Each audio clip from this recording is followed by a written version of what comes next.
Muy buenos días a todos y bienvenidos un viernes más a el canal de YouTube de Campanya Abogados en este episodio que es el número 75 en el que vamos a contestar a las preguntas de la audiencia. Hoy viernes 26 de octubre de 2018 tenemos muchas preguntas y como siempre ya sabéis, antes de empezar a contestar estas preguntas os voy a explicar lo que hemos hecho durante esta semana que seguro que puede resultaros de interés.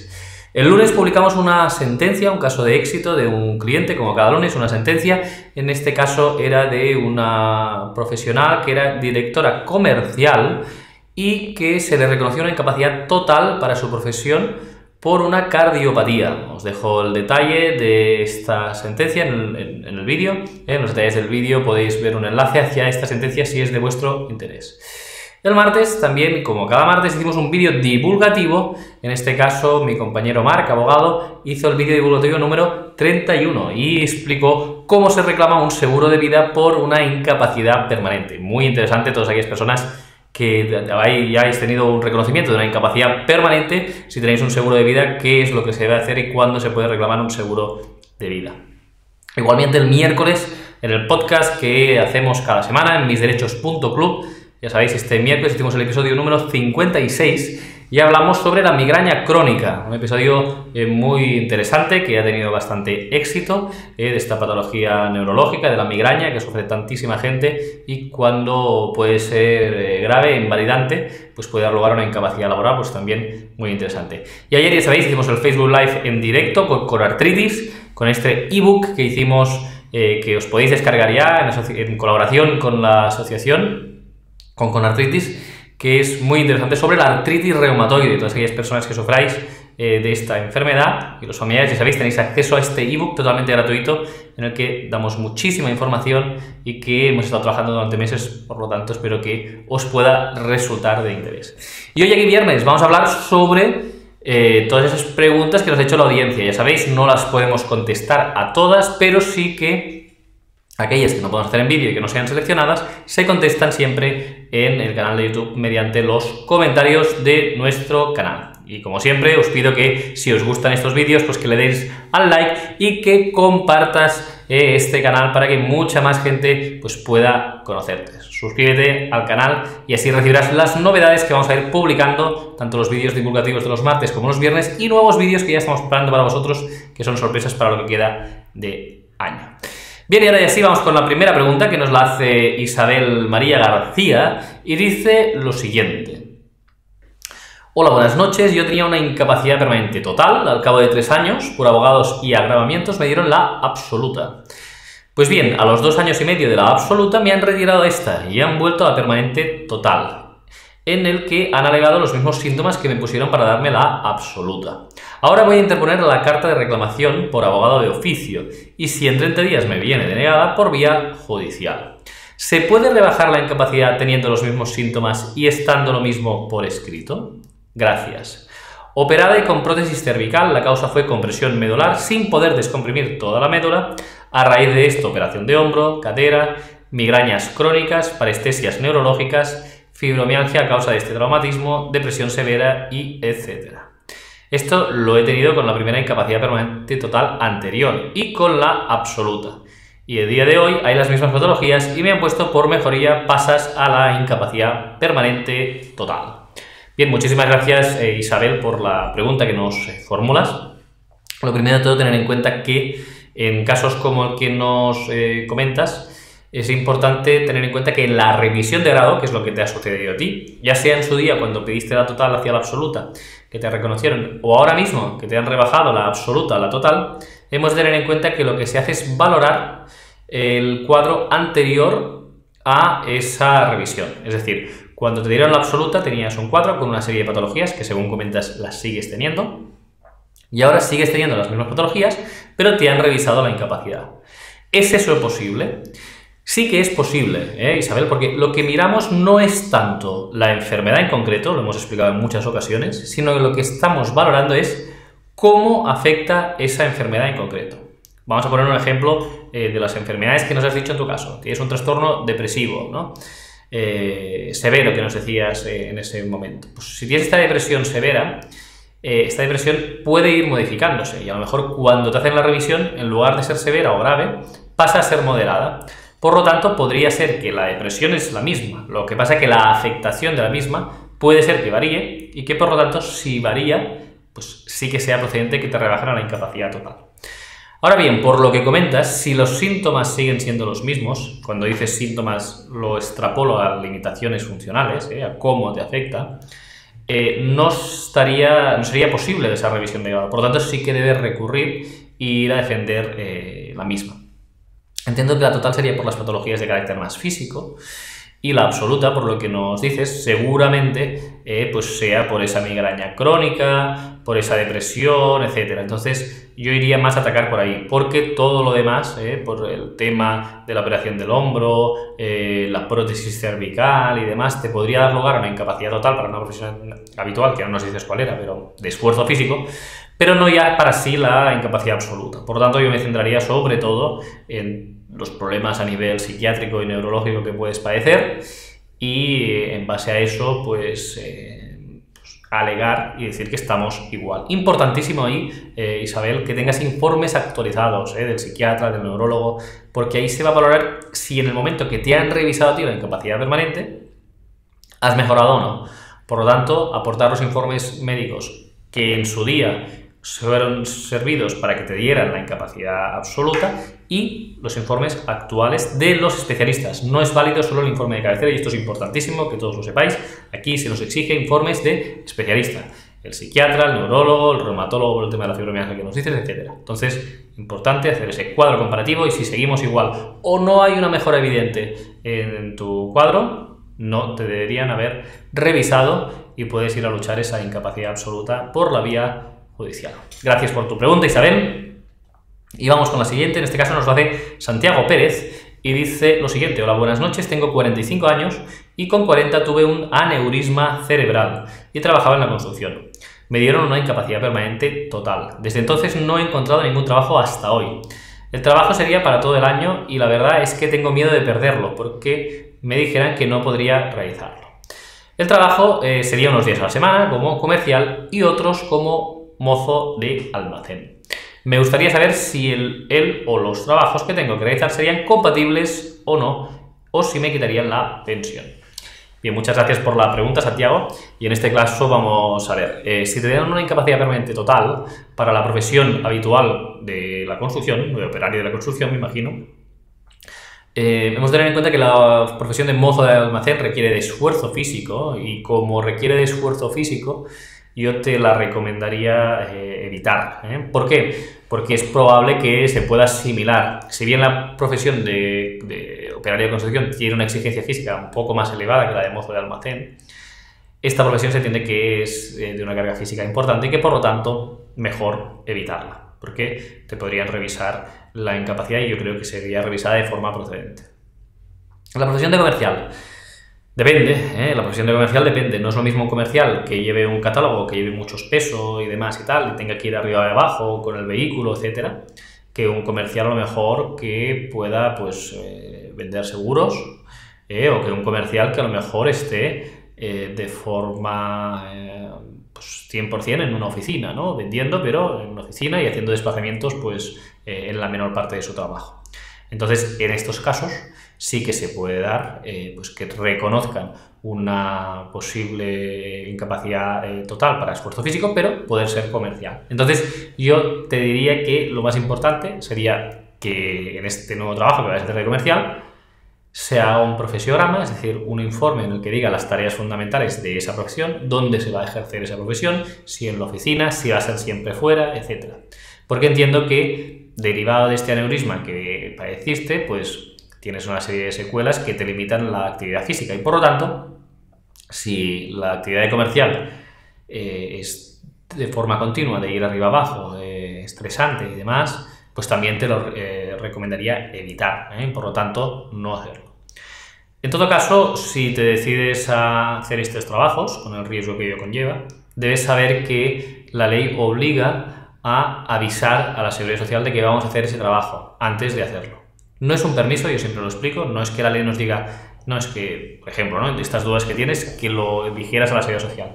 No esperes una respuesta, en este caso, Santiago, porque la Seguridad Social no te va a responder diciendo, mira, sí, puedes hacer de comercial, pero mozo de almacén no me gusta que lo hagas. No te va a contestar. Tú simplemente avisas de que vas a hacer este trabajo, entonces la Seguridad Social puede revisar o no. Pero es importante, que lo hagamos porque muchos casos que luego suceden de revisión de grado, si se ha avisado previamente diciendo que ese trabajo es compatible y explicando el profesional que os digo y demás, no suelen tener problemas luego de cara a juicio a demostrar que era posible hacer ese trabajo de forma compatible. Muchas gracias por tu pregunta, Santiago. Y vamos a ir al siguiente. Nos la hace Lidia y dice: hola Marc, refiriéndose a un vídeo que hizo Marc, el compañero. Enhorabuena por vuestro canal, muchas gracias. Este vídeo me viene que ni pintado. Mi novio pesa 5 kilos al nacer y no le realizaron cesárea a mi suegra, así que le dañaron los nervios plexobraquiales del brazo izquierdo. Tiene un 65% de discapacidad, por ello y siempre ha trabajado en la limpieza. Tiene también una carta en la cual dice que hay ciertos aspectos del trabajo que no puede ejercer como mozo, reponedor, etc. En la actualidad le han diagnosticado 3 hernias de disco y hoy mismo le han dado de baja por dolor y crujido del hombro derecho, que es el bueno. Hablamos con un abogado por el tema de jubilarse o que le quede alguna pensión y cambiar de régimen en la empresa, pero no dijo nada sobre la incapacidad por su lesión de nacimiento. ¿Crees que podrían concedérsela?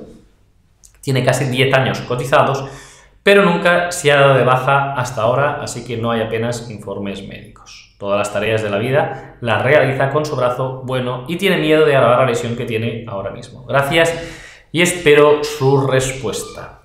Bien, pues muchísimas gracias, Lidia, por la pregunta que nos formulas.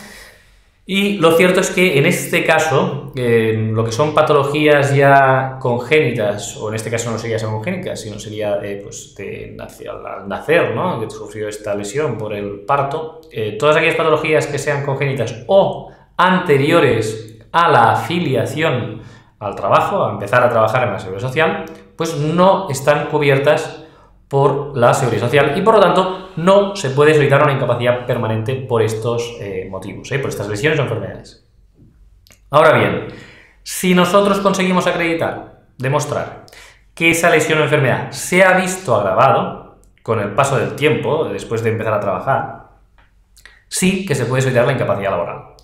¿Qué quiere decir esto? Esa agravación debe ser trascendente, es decir, yo empiezo a trabajar, y puedo trabajar de forma normal o con alguna dificultad, como es el caso, pero voy trabajando hasta que esto se va complicando más. Las hernias discales que nos dices pueden ser una ayuda. Por el uso del hombro derecho, que es el bueno, pues cada vez estoy peor también, porque abuso no de este hombro en comparación con el otro, y por entonces hay una agravación trascendente que sí que puede hacer que puedas solicitar la incapacidad laboral. Pues en estos casos sí que se podría hacer, pero tienes que demostrar que ha habido una agravación, que has empeorado desde que empezaste a trabajar, ¿vale? Que entonces esto a veces es difícil porque no se tienen informes médicos anteriores, pero con los actuales se puede demostrar. Importante aquí también que tengamos informe del traumatólogo. Dices que no hay muchos informes médicos, por lo tanto también importante que haya informe médico del traumatólogo, porque solo con el de cabecera no será suficiente como para solicitar una incapacidad permanente. Muchísimas gracias por la pregunta, Lidia. Y vamos con otra pregunta. Disculpad. Vamos con la pregunta de Cristian, que nos dice lo siguiente: hola, buenas tardes. Verás, he pedido la pensión no contributiva, me dieron el 65% de discapacidad y la solicité el 23 de julio. ¿Cuánto suele tardar ese proceso y desde el día que la pedí, me borrarán los atrasos de los meses pasados? Muchas gracias y un saludo. Muchas gracias a ti, Cristian, por preguntar. Si cumples los requisitos para poder cobrar esa pensión no contributiva, del 65% o más de discapacidad, más o menos el plazo que se está tardando, al menos aquí en Cataluña, es alrededor de unos 4 o 5 meses para poder cobrar esta pensión, y sí que se abonan los atrasos desde la concesión. A veces se puede tardar más de plazo, a veces menos, pero lo habitual es eso. Y los atrasos sí que se cobran desde que hayas solicitado esta prestación. Muchísimas gracias por la pregunta, y importante tener siempre el cumplimiento de los requisitos, sobre todo en cuanto a los ingresos familiares, que a veces es el requisito que más suele fallar para que te puedan conceder esta pensión no contributiva. Vamos con otra pregunta, nos la hace Miguelón y dice lo siguiente. Hola, saludos Jorge, una duda que tengo, dentro de relativamente poco tiempo he de ir por primera vez al tribunal médico ya que se cumplirán mis primeros 12 meses de baja. Cuando vaya allí, la dinámica ¿cómo es? Ellos valoran si solicitar la incapacidad permanente absoluta, eso lo tengo que proponer yo. Es que no tengo ni idea de la dinámica. Os agradecería una respuesta o de alguien que haya pasado por ello personalmente. No me importaría pasar mi correo o mi teléfono y hablar directamente con esa persona.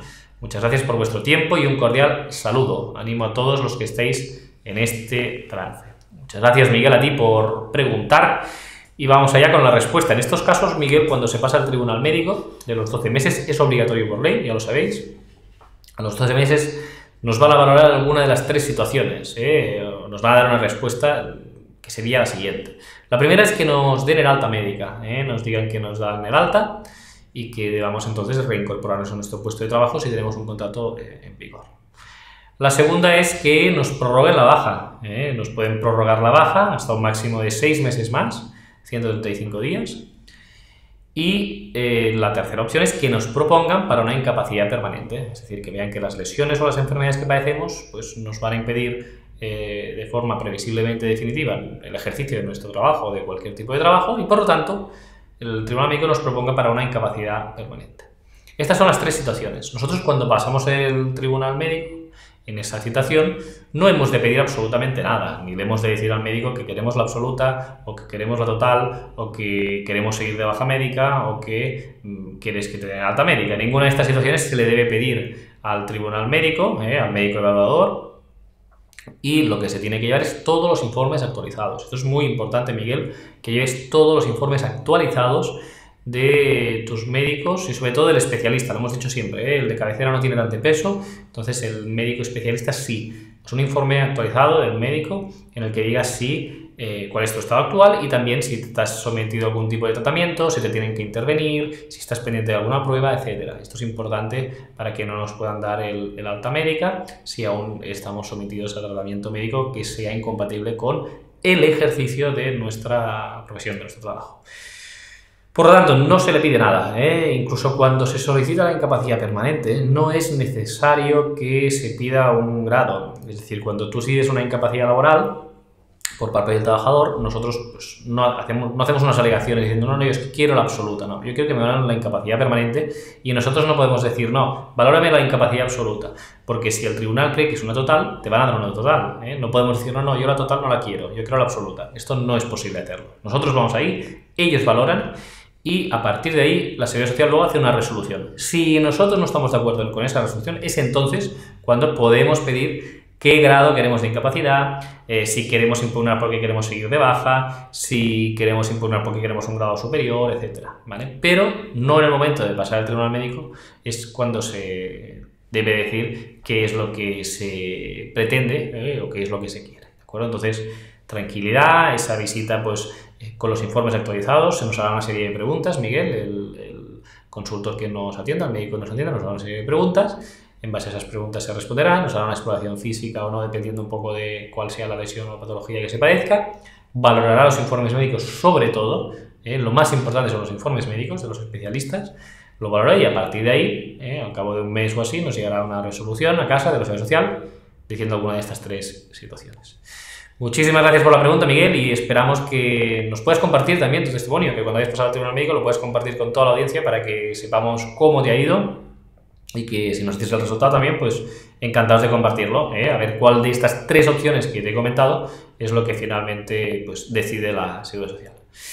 Bien, vamos con otra pregunta, nos la hace en este caso Javier Raldúa y dice: buenas tardes Jorge, mi nombre es Javier Raldúa y mi pregunta es la siguiente.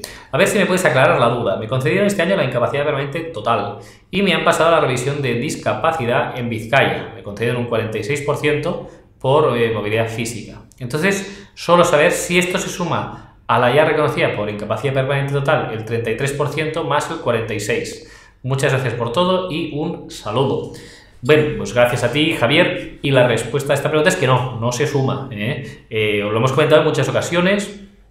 La incapacidad permanente lleva aparejado un reconocimiento automático de la condición de persona con discapacidad, de un 33% de discapacidad. Es decir, si nos reconocen una incapacidad parcial, una total para la profesión habitual, una incapacidad absoluta para todo tipo de trabajo o una gran invalidez, si nosotros no tenemos reconocida la discapacidad, pues automáticamente, por ley, se entiende que es como si tuviéramos un 33% de discapacidad. Si tramitas el grado de discapacidad en la comunidad autónoma correspondiente, en este caso, en tu caso lo has hecho en el País Vasco, en Vizcaya, y has tramitado esa discapacidad, pues cuando se solicita la discapacidad, te dan dos opciones. Es decir, oye, ¿qué quieres? ¿El reconocimiento automático del 33% de discapacidad? ¿O quieres que te valoren nuestros médicos, asistentes sociales y demás para ver qué grado te queda? Y entonces, si tú pides que te reconozcan, hay varias opciones. Puede ser que te reconozcan y que según el baremo que regula la discapacidad no llegues ni a ese 33%, que esto me ha pasado a algunos clientes, y llegan a lo mejor al 25%. Pues le dicen, a nivel del Real Decreto tendrías un 25, pero como la ley dice que has de tener un 33, yo te digo que tienes un 33 y por lo tanto tienes ese 33% de discapacidad. O puede ser lo que te ha sucedido a ti, Javier, que te den un 46% que nos decías, y que entonces ese es el grado de discapacidad que tienes, ¿de acuerdo? Porque entienden que con las lesiones y enfermedades que tienes, según la aplicación del Real Decreto 1971 del 99, entienden que tienes ese 46% de discapacidad y que, por lo tanto, ese es el grado que te tienen que reconocer. Pero no se suma el 33. El 33 es una ficción jurídica que se utiliza para dar esa condición de persona con discapacidad a todos los pensionistas de incapacidad permanente. Pero no es 33 más 46, sino que te quedas con el 46. Muchas gracias por tu pregunta, Javier. Y vamos a ir ya con la última pregunta porque estamos bastante fuera de tiempo. Y es de Tomás, que nos dice lo siguiente. Hola, soy Tomás. ¿Cuánto es el porcentaje de retención de la Seguridad Social con una discapacidad del 33%? Y si hay otras retenciones en la nómina. ¿El salario es el salario mínimo interprofesional o se basa en otra cosa? ¿Puedes pedir un empleo ajustado a tu discapacidad? ¿Horas semanales? Gracias.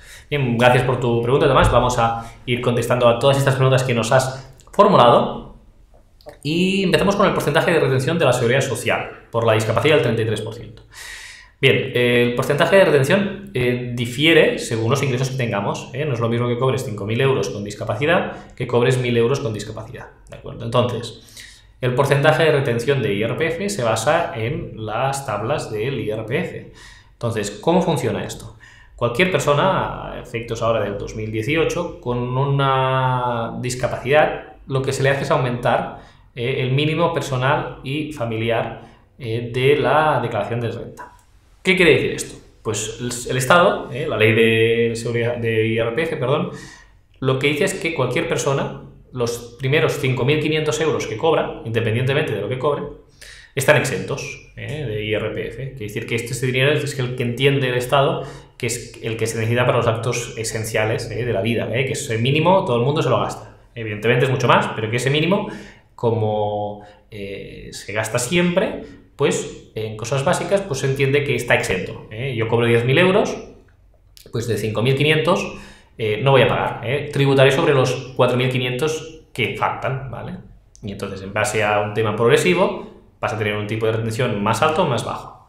Bien, con el 33% de discapacidad, lo que se hace es aumentar este mínimo personal y familiar de 5.500 euros. Pues en lugar de 5.500 euros, se aumenta 2.000 euros más. Que son 7.500 euros, porque se entiende que la persona con discapacidad tiene más gastos que una persona que no tenga esta condición.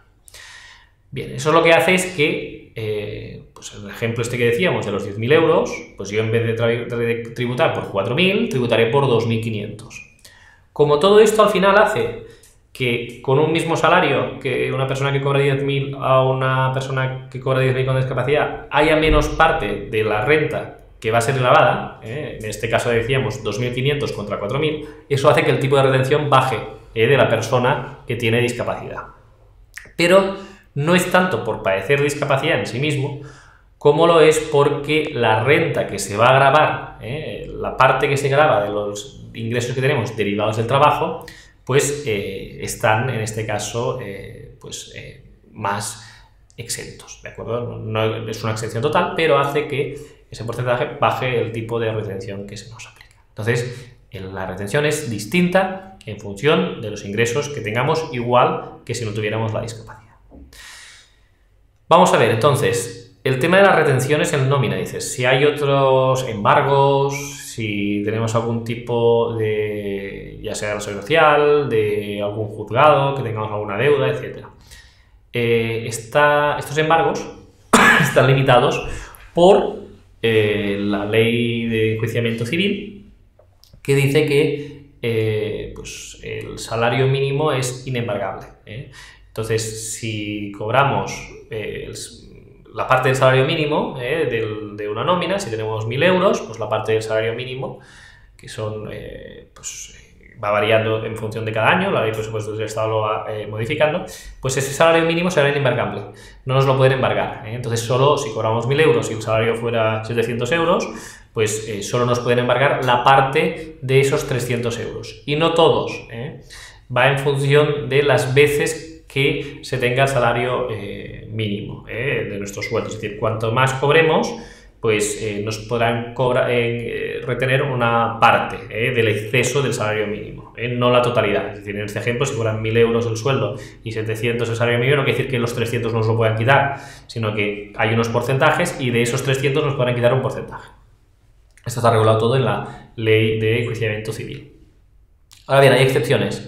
Si esos embargos son por la pensión de alimentos de nuestros hijos, pues no está exento ni el salario mínimo. Si cobramos 1.000 euros, me lo invento, y tenemos que pasar una pensión alimenticia al cónyuge que tiene la custodia de nuestro hijo, pues ahí no operará el límite, y si hemos de pasar 400 euros, pues esos 400 se nos van a embargar, ¿de acuerdo? Y la última pregunta que nos hacías es si puedes pedir un empleo ajustado a tu discapacidad. Sí que se puede solicitar un empleo para discapacidad. Ya sabéis, las personas que tienen reconocida el 33% de discapacidad, es decir, la condición de discapacidad, pues tienen una serie de ventajas. ¿Cuáles son a nivel laboral? Esencialmente a nivel laboral son dos ventajas que son bastante importantes.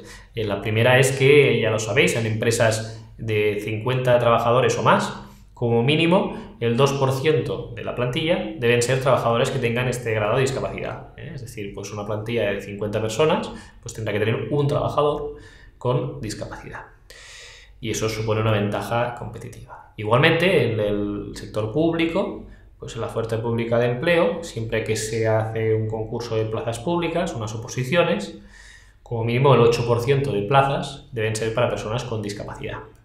Ahí también hay otra ventaja de tener el grado de discapacidad, porque el 8% de oferta pública de empleo deberá ser para personas que tengan esta condición de discapacidad. Esas son las dos grandes ventajas. Y luego hay otra que también puede facilitar pues, el acceso a lo que son pues, empleos, que sería que los trabajadores que tienen un grado de discapacidad pues se paga menos de cuota de seguridad social. Entonces los empresarios tienen una bonificación en la cuota que pagan de seguridad social si un trabajador tiene la discapacidad, y por lo tanto en estos casos pues también hay un incentivo al empresario para contratar a una persona con discapacidad.